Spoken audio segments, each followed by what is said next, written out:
information I'm going to give you is entirely based on what we have learned working on public works projects over the last 25 years.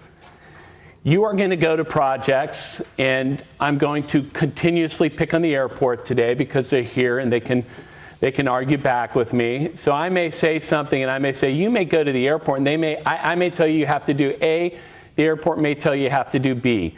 That's going to be the theme of today. Be flexible and understand that everybody interprets the law differently, and every program awarding agency throughout the state is probably going to ask you for different items in different forms. Are we all in agreement there? That's how we always start these presentations. Is the key to being successful with labor compliance on a public works project is flexibility. You have to be able to adapt to what each awarding agency and or general contractor wants. So if you are working on a job, let's say that my company is overseeing, and we ask for A, in the same, you're working on the same type of job for the airport authority and they ask for B, is either of them wrong? No.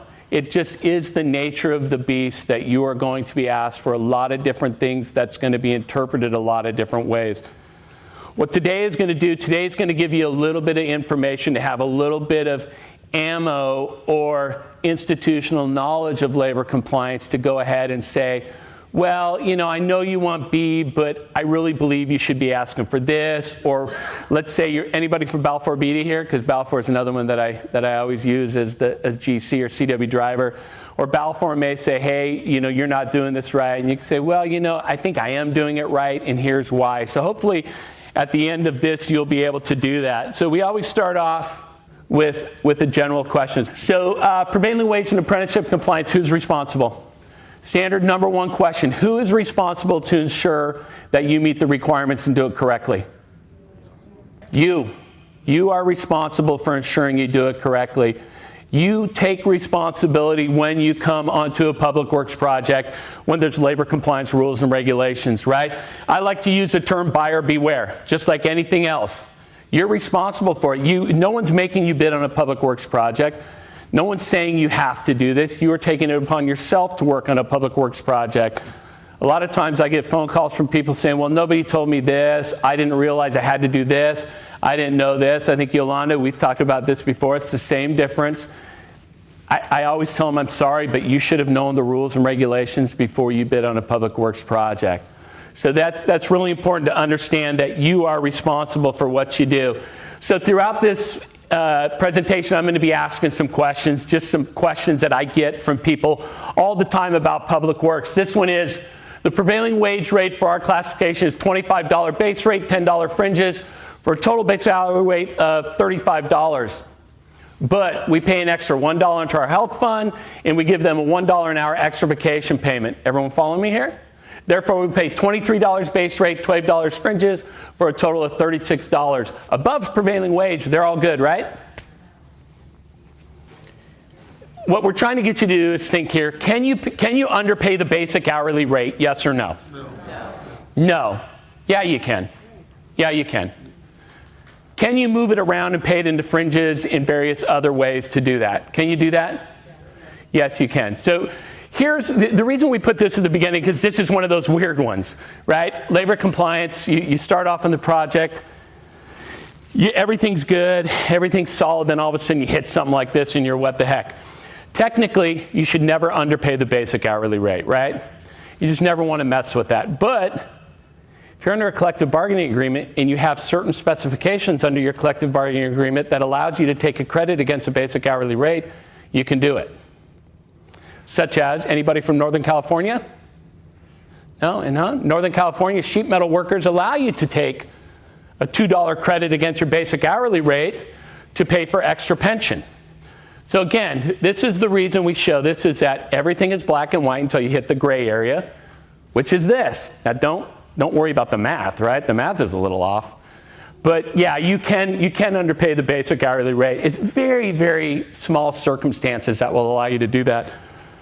So whenever you deal with the state of California, these are some of the main people you're going to be dealing with: Department of Industrial Relations, Division of Apprenticeship Standards, Division of Labor Standards Enforcement, California Apprenticeship Council, and the Office of Policy, Research, and Legislation. Does anyone not know who these are? These are the wage and hour guys. Division of Apprenticeship Standards, they're the ones who work with all the apprenticeship rules and regulations in the state. The DLSE, Division of Labor Standards Enforcement, has anyone ever been served a penalty and or an investigation from the state of California? If you get a QAPA, civil wage penalty assessment, you're going to get it from the DLSE. You may have gone and listened to Eric Rude talk about the DLSE, or you may have been to another presentation. The DLSE is like the policing arm of the DIR.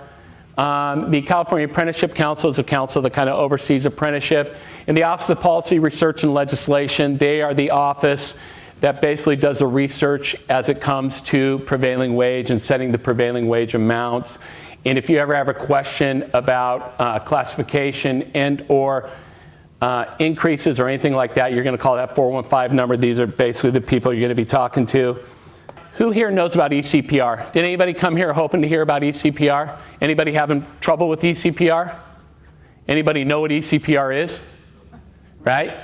When you work on a public works project, you must not only provide certified payroll to whomever you are contracted to, which as a sub, you may be contracted to a general contractor, you may be on a job order contract, you may have a different type of contract, you may have a single sole source with the airport, I don't know. If it's a public works contract, not only must you give certified payroll to whoever is asking it, but you must upload certified payroll to ECPR. So if you are not uploading, you may want to reach out to either A, the general contractor you're working with, or if you have a direct contract with the awarding agency, because they should have given you a number that would allow you to go onto ECPR and upload your certified payroll. ECPR is a state website that you upload to. Now, does anyone work with LCP Tracker? If you work with LCP Tracker, there is a button you can click that will convert your CPR into the format that allows you basically just to upload straight from LCP Tracker. So if you're not aware of that, it's XML, you are able to click. Now, not everybody, if you're working on LCP Tracker and you don't see that function, reach out to whoever the awarding agency is and or your general contractor and let them know that you don't see it and you want it. So this is really important. You as a general contractor, subcontractor, whatever, must be uploading certified payroll through the ECPR system. Anybody doing ready mix work? Any ready mix on-haul, off-haul guys here? No, we put this in here. There's a new law, AB 219, which said ready mix contractors must pay prevailing wage. It's very convoluted. It has a lot of idiosyncrasies that are very hard to understand. Some people came together to try to block it. It was blocked, and then, as you can see, the Ninth Circuit Court granted a stay on the injunction. Therefore, if you do and are working with anything with ready mix drivers, the prevailing wage requirements are still applicable. Okay, this is just some general housekeeping stuff in case you're working on it and you didn't know. So as we go, so this is supposed to be Labor Compliance 101, just general information about what you need to do to be successful on the job. And I'm going to preach this throughout the couple of hours we're here. It's different for every agency in LCP, right? We know that. You must be flexible. It may not be the same, even if you've worked for the same agency before, right? Maybe you deal with somebody different at the agency. Just be flexible. Don't fight the system, right? Don't fight the system. I tell people you spend so much time arguing with me about what you don't want to do that you could have done it 3 times over. Okay? Go to the LCP Precon. How many people go to the Precon when you have a project? You ever go to an LCP Precon? I know the airport has them all the time. We have them all the time. Sandag, Grossmont, Cuyamaca, all these places. If there is an LCP Precon, go to it. If you have a general contractor, ask the general contractor when, where, and how that LCP Precon is. That gives you an opportunity to go to this meeting and ask every question you need to know about your public works project. The forms are going to need when you have to submit them, who to submit them to, and exactly everything you need to be successful. So if you are getting a job and you have a general contractor, reach out to CW Driver and say, hey, when is this Precon going to happen? Ask for clarification in writing, right? Always get it in writing. I get this all the time where I'll send a letter to somebody and say, hey, you're delinquent here, and they'll call me and they'll say, no, I talked to John Smith at the state and he said it's all good. I said, okay, yeah, have John call me, and then John will call me and say, no, I never said that. They totally misunderstood or misinterpreted what I said. Get it in writing, right? Everything in writing to back up. If you have a general contractor, construction manager, agency, LCP, meet the rep, ask questions, ask for backup, advertisement, LCP manual if applicable. So I always tell everybody, how many of you utilize the Public Works Manual? Do everybody know about the Public Works Manual? At the DIR website, dir.ca.gov, in the upper right-hand corner, put in Public Works Manual, click on it, and then you'll see a Public Works Manual, which has been updated, I think, in October and November of this year. And it is basically 100 pages of everything you need to know about public works, certified payroll, prevailing wage, overtime, apprenticeship, everything. It includes all the labor codes. It breaks down for you. It's a very, very good resource to use. I recommend everybody print it out and have a copy. I always have a copy on my desk, so when people call and ask a question, I'll say, hey, look at the manual and check section 2.3. It explains everything you need to know right there. Here, we've given you some information about some basic public works submission requirements. Yeah, I know this is very small, and we'll give it to you, but it just kind of goes down to basic public works submission requirements as an agency's responsibility and as a contractor responsibility. And there's a lot of information here, obviously, and we're going to get into it as we go, but we give this to you as informational so you can see that there are a ton of documents that you may or may not need to submit. Again, every agency is different. Every agency may ask you for A, and they may ask you for B, and maybe not C. So again, what's the key? Be flexible. Be flexible. Yeah, it's always interesting when I get that call saying, they want this, do I need to submit it? And I'm like, why would you call me? If they asked you for it, submit it. You could have already submitted it. So this is just information on what you may or may not need to submit. So what's the first step you're going to do? You've been awarded a job. You get called from somebody and say, hey, congratulations, you've been awarded a job. You're going to determine if it's a public works project. How do we determine if it's a public works project? Anybody? Right up here. The bid document should tell you, but if they don't, here's the clue. 1720, public works is construction, alteration, demolition, installation, or repair work done under contract and paid for in whole or in part out of public funds. In whole or in part out of public funds. What does that mean? If this is a $100 million job and there's $1 of public funds in it, what does that mean? It's a public works project, yeah. What is the threshold for the state for it to be a public works project? $1,000, right? Everyone knows that? Does anyone know what the federal threshold is? $2,000. Does everyone understand what I'm saying when I say threshold? If you get a contract from the city of San Diego for $800 to do a door repair, and it's a standalone contract, is that subject to prevailing wage? No. Now, don't be misled about task orders or work orders or when you get a master contract and then work your way through. Everyone understands what I'm saying there? If you get a $100,000 contract from the airport to do striping, and it's just a general contract, and then they're going to call you out every couple of months to come out and stripe, and they're going to give you a work order, and that work order is $200, is it still prevailing wage?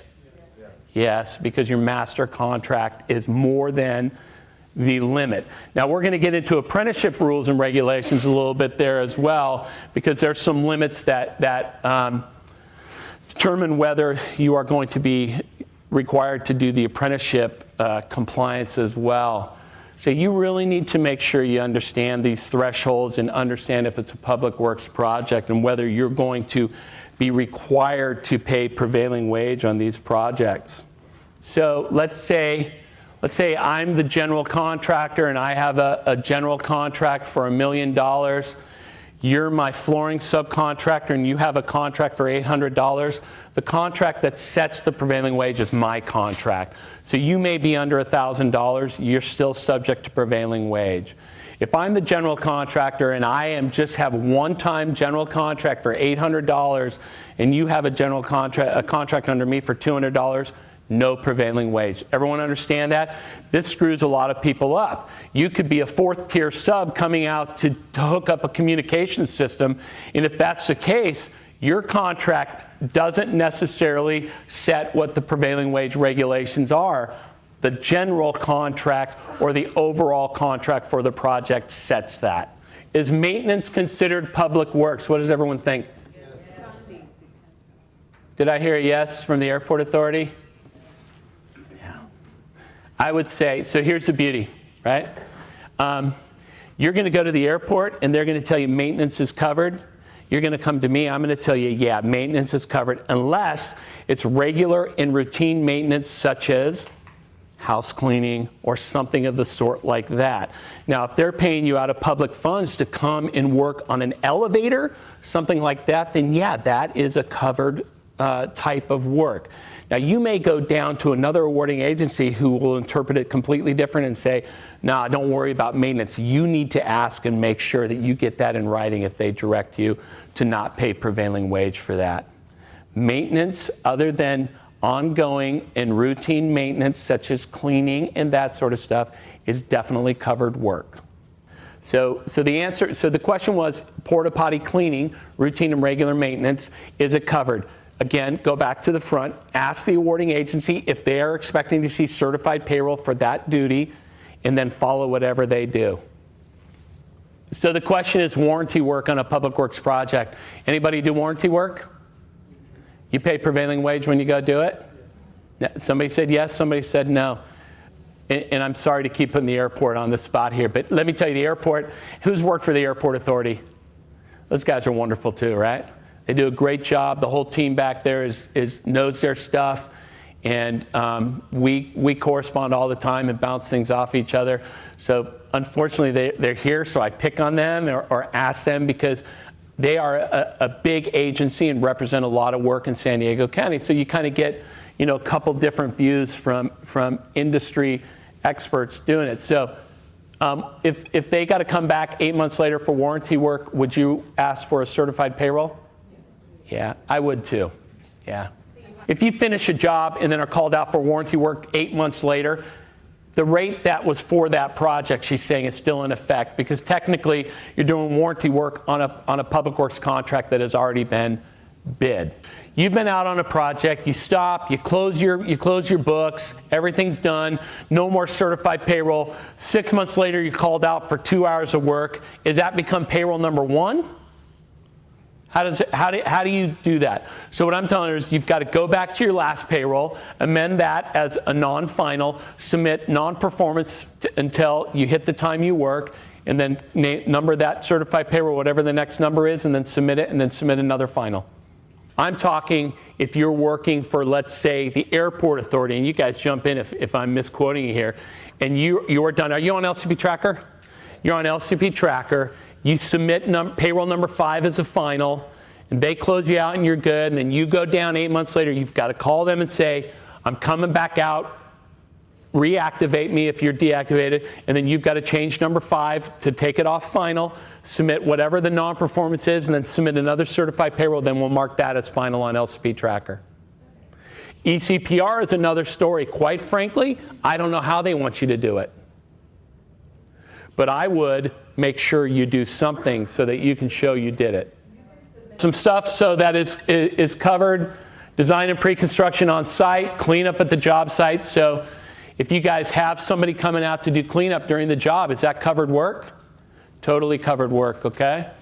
Modular office systems, everyone knows that is covered work now. It always has been. They've updated a little bit. Street and sewer improvements, irrigation, carpet laying, public transportation, infrastructure, ready-mix concrete, off-site trash hauling. So these are some of the things that you have to be aware of with the new laws and the regulations. By the end of 2025, I think anything you do on a public works project is going to be prevailing wage. Okay, everyone knows what registration is. You got to register with the state of California. It's basically a $300 a year and covers the fiscal year. It allows you to be in the database and bid on public works projects. So you got registered, right? So, and again, if I go too fast, just stop me and say, hey, I need more information on that registration. If you go to dir.ca.gov and hit Public Works, on the left-hand side, you'll see contractors. There's registration information in there as well. You're registered. Now you need to determine what the correct prevailing wage rate is. You'll need to know the date that the project was first advertised for bid in a newspaper or other trade publication. Who understands what an advertised bid date is or bid advertisement date? Is everyone aware of what that is? When a public agency on public works, technically, depending on the type of delivery method, must go out publicly and advertise for bids on their project. That sets the prevailing wage for the project. You can do it by looking up the PwC 100 form at the DLSE website, which I can help you with. You can ask the general contractor for a copy of the bid advertisement. You can ask the awarding agency for a copy of the bid ad. Or you can refer to 8 CCR 16,000, which is the first written memorialization of the agreement concerning the award of public funds and or the signing of the contract. Who here knows lease back, design build, design bid build? Some of these don't publicly advertise, right? So you will not have an advertised bid date.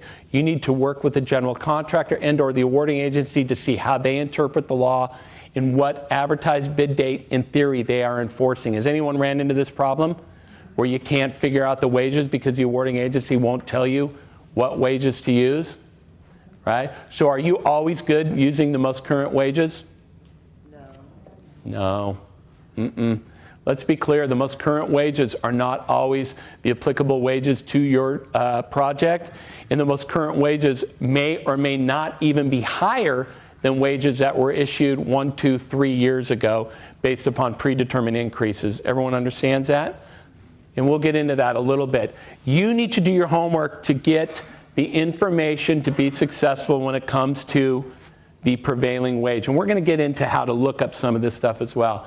So I have a question for you here. I'm a contractor signatory to the Laborers Local 89. Everyone know who Local 89 is? They are the laborers union in San Diego. They tell me I do not have to submit a DS 142. Who knows what a DS 142 is? Request for dispatch of apprentices. If I already have apprentices on site, is this true? So here's the way the state is saying it. A DS 142 is a request for apprentices. Do you have to make a request for apprentices if you already have apprentices on your certified payroll? No, you don't have to submit a DS 142. The law does not require you to submit a DS 142 if you have apprentices on your certified payroll and are going to meet the required ratio under either A, your standards, or B, the state of California required ratio, which is 1 to 5, 20%, right? So now this is another trick question, right? Because I'm going to tell you right now, I don't care if you have apprentices on your certified payroll, submit a DS 142. Always submit a DS 142. Why? CYA. If you submit a DS 142 and don't have apprentices and they don't dispatch and for some reason you don't meet the ratio, at least you've shown you've done your due diligence in making sure you're meeting the requirements under the labor code and under the apprenticeship requirements. So what she said is exactly correct. You don't need to do it, but if you don't meet the requirement and don't have it, you're in trouble. $100 per day on site. Federal, there's no apprenticeship requirements per se, so what we're talking about here today is state. So don't mix up the two. The federal's got a little bit different ratio and a little bit different requirements on this. I had a contractor who said, I'm not going to submit DS 142. I'm only out there for a week, 2 weeks, 80 hours, and I have an apprentice I'm going to use full time, no worries. I said, fine. Sent me in an email, and then that apprentice broke his ankle, and he forgot to send in the apprenticeship DS 142. And at the end, we sent him a letter saying, hey man, where's your DS 142 with proof? I didn't have it, I didn't know, it was out of my control. Couple grand later, he paid the state and has been penalized. So now if it happens to him again, it's up to $300 per day. Yeah. So yeah, a trick question again, right? You definitely want to do it. There you go. Oh. So PwC 100, who's aware of what a PwC 100 is? A PwC 100 is an excellent tool for you to use to get any information you may need about your public works project. This is the state website. On the left-hand side down here, you can see Public Works. This is going to be the main tab you're always going to want to use. That'll take you in and get you all the information you need. At the beginning of a job, an awarding agency is required to submit a PwC 100. A PwC 100 is basically telling the state all the information they need to know about this public works project. And we'll show you how to walk through this and take a look at that. So you're going to click on Public Works right there, and that's going to take you to right here. Right? An awarding body must register the project with the DIR within 5 days of awarding the contract by completing Form PwC 100. This requirement applies to all public works projects. Everybody old enough to remember the DAS 13? Yeah, so there used to be DAS 13 that you'd fill out. So click on awarding bodies right there. And again, I'm going to give this to you. If you want this presentation, just let me know. You're going to get to the awarding bodies here. You should always utilize the State of California website. It's got some great information to allow you to be successful. You've got what is an awarding body. It tells you what it is, registration. It's got Public Works Contractor Registration Search. You can go on there and search to see who's registered. It's got ensure the Public Works Contractor pay prevailing wage, Public Works laws. It's got some information on what an awarding body is responsible to do, right? Whoop. Then down at the bottom, search. Find a registered public works project. And we'll also show you later, but you can find submitted payroll records there of any of you or your subcontractors who have uploaded certified payroll. So this is what's going to pop up when you see this. Has anyone been here? You're aware of this, right? PwC 100. If you can't find the information, be creative with the information entered, because many awarding agencies misspell, put in the wrong info, or leave certain areas blank. Anybody ran into that? There may be a hyphen. There may be all kinds of stuff. So let's say Lusardi here, who does work for Cal State, right? I'm going to go in there and put name of contractor, Lusardi, and I might just click on that, and that'll give me, the 100 jobs are on, but that may be the way to do it. Or I may go awarding body name, airport, LA Airport, or LAWA, or Sandag, or MTS, or something. You've got to be creative here, because everybody does it a little bit differently. You could put in the name of the subcontractor. You could put in your name. Put it in and see what you can do. Now, I put this in, and this is the information I get in. I put in San Diego Unified School District, and I put in Soltech. So if I am going to be working on this project, this is the information I need for this project, right? To do public works. Gives me the project number, the DIR project ID. What will the DIR project ID do for you? It allows you to upload to the ECPR. That's the number that you need. It gives you the awarding body. It tells you the amount of the contract, the contractor name, their certificate number, any subcontractor's site address. Here's really important here. It gives you the advertised bid date, 3/27/12, the award date, 5/15/12, estimated start and estimated completion, as well as the classifications in the county. What else do you need? Done, right? It gives you every bit of information. I need to know my wages. Okay, well, it's 3/27/12, so what's it going to be? 2012-1. I need to know when it was awarded. There you go. I need the DIR project ID number. I need to know who the awarding body is, and I need to know the county it's in. Right? I'm telling you, this is a great tool to get information about the project you are working on and or utilizing. So I really would recommend that you look into this and use it, right?